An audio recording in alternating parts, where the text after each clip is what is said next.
മുല്ലപ്പെരിയാർ പ്രശ്നം പരിഹരിക്കണമെന്ന ആവശ്യം ഉന്നയിച്ച് അയ്യപ്പൻകോവിൽ ചപ്പാത്തിൽ സർവ്വമത പ്രാർത്ഥനയും ഏകദിന ഉപവാസവും നടന്നു. ചപ്പാത്ത് ഹിദായത്തുൽ ഇസ്ലാം ജമാഅത്ത് മൗലവി റിയാസുദ്ദീൻ മനാനി ഉപവാസ സമരം ഉദ്ഘാടനം ചെയ്തു. 40 ലക്ഷം വരുന്ന ജനങ്ങളുടെ ജീവനും സ്വത്തിനും ഭീഷണിയായ മുല്ലപ്പെരിയാർ ഡാം ഡീകമ്മീഷൻ ചെയ്യുക എന്ന ആവശ്യമുന്നയിച്ചാണ് ചപ്പാത്ത് സ്നേഹ കൂട്ടായ്മയുടെ നേതൃത്വത്തിൽ ചപ്പാത്ത് ടൗണിൽ സർവ്വമത പ്രാർത്ഥനയും ഉപവാസവും സംഘടിപ്പിച്ചത്. പരിപാടിയിൽ വെച്ച് വയനാട് ഉരുൾപൊട്ടലിൽ മരിച്ചവർക്ക് അനുശോചനവും രേഖപ്പെടുത്തി.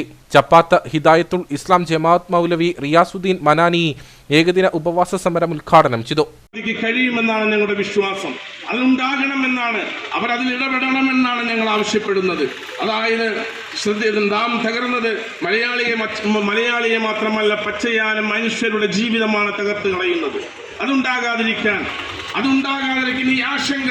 ഈ ആശങ്കയിൽ നിന്നും നമുക്ക് എന്തുണ്ടാകണം? ഈ ആശങ്ക മാറ്റി നമുക്ക് സന്തോഷകരമായി ഒരു ഭയമില്ലാത്ത ജീവിതം നമ്മുടെ തലമുറകൾക്ക് നാം പകർന്നു കൊടുക്കേണ്ടതുണ്ട്.